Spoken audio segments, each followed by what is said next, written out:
In X6 we have a new toolbar found under Layout, and it's called the Layout toolbar. This toolbar helps us to work with text in ways that we'll learn about in our upcoming projects. For now, Z on my keyboard, and I'm going to zoom in to this area here. We now have the ability to insert placeholder text into a text frame. Right click and choose Insert Placeholder Text. This text comes from a file we've pre-created and saved into My Documents. Also new to CorelDRAW X6, if we come up to View, Grid, we can turn on Baseline Grid. This gives us the ability to align the text within our text frames. If I right click on this text frame and choose Align to Baseline Grid, my text automatically aligns to this grid. If I do the same with each text frame that I'm using, I now have the ability to perfectly align my text layout. Power clipping has also undergone some enhancements. If, for example, I select this frame, right click, I can then come to Frame Type and create Empty Power Clip Frame.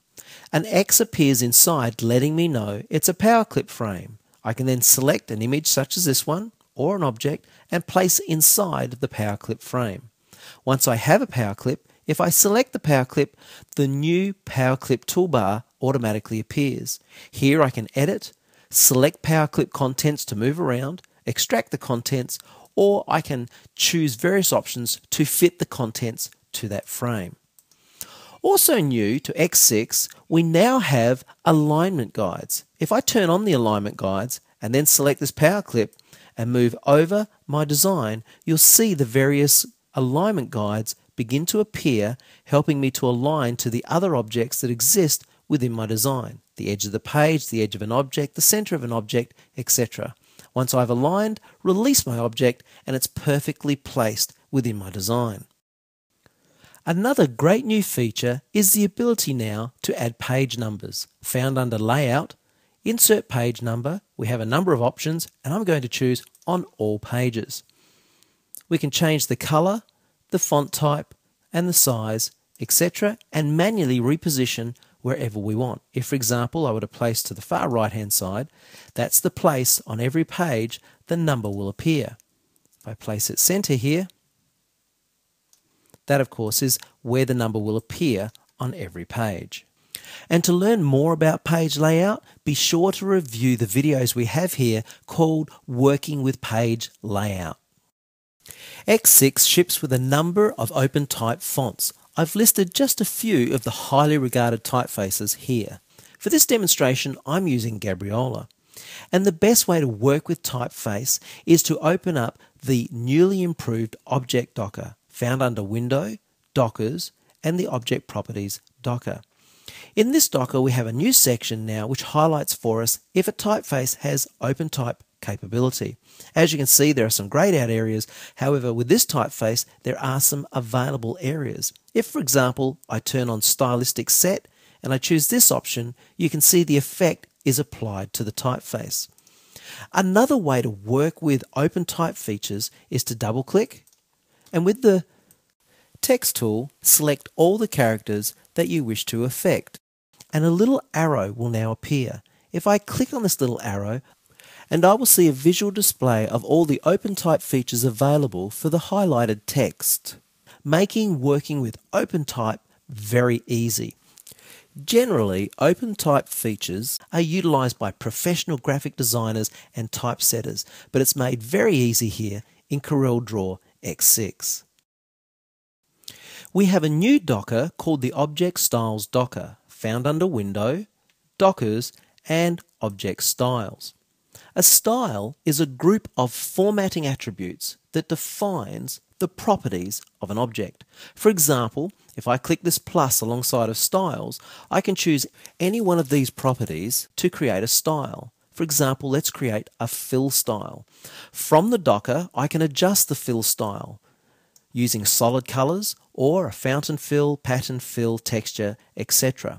Once I've defined the parameters of this style, I can select one or more objects and simply click Apply to Selected. It's very convenient to actually be able to select objects based on the style that's been applied. For example, if I right-click, I can choose Select Objects using this style. And CorelDRAW also lets us create style sets. A style set is a collection of styles that helps us define the appearance of an object. For example, if I click plus and create a new style set, from this flyout, I can choose what properties will be part of this style set. I can choose more than one. If I click outline, I can then come back and also select fill and slowly build up the attributes of this style set. If I adjust, say I choose a light red color, I can also change the outline properties, select an object, and then simply click apply to the selected object. Control Z, I'll undo.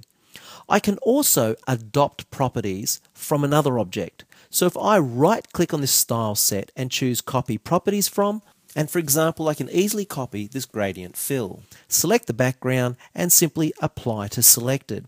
It's a great way to build up a number of styles and easily apply those styles throughout your design.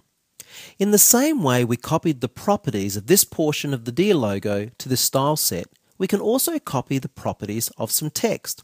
So if I right click on the style set, copy properties from, and click on this piece of text, the Docker will automatically update now with character information, including the typeface, the uniform fill, outline settings, etc. Always remember that the character has its own fill and outline settings, and objects have their own outline and fill settings. Now all I have to do is select this piece of text, click apply, and automatically it's updated with all of the same attributes. As well as creating styles and style sets, we can also set the default object properties for any one of the many objects you may create while designing. Once you've created all of your object styles and your defaults, you can easily export these as a style sheet for importing later or passing on to another designer. In fact, all of these settings can easily be set as the new document defaults for every time you create a brand new document.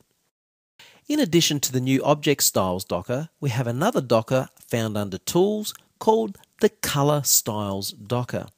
There are two sections to this Docker. The top section allows you to create a color style as well as the second section, but this section allows you to use those colors to create or generate a harmony. If I select the background here and drag onto the harmony area, these are the colors from that object that will be placed in this folder to create a group of colors that we can then create a harmony from. So if I click OK, these are those colors. So if I select this harmony folder, you can see a harmony editor appears.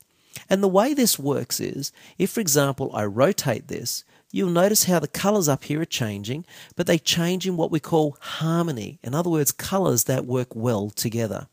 I can change all of these. I can select any one color and then begin to move each particular color node to a different location in the harmony editor, creating a different effect or a different look. Once I'm happy with my end result, deselect, and then I can rotate this, rotating through different types of colors. In fact, what we call rotating through a harmony of colors. And as you can see, the results are colors that always work together. I can also select another object and then double click any of these colors to apply that color to that object. Now as I rotate the harmony wheel, that object also will change in harmony with the other colors. If I were to take the color gray, for example, and drag and drop to this upper area, this color style, and then select this object and right click to give it an outline of the color gray, select this object, right click on the color to give it an outline of the color gray.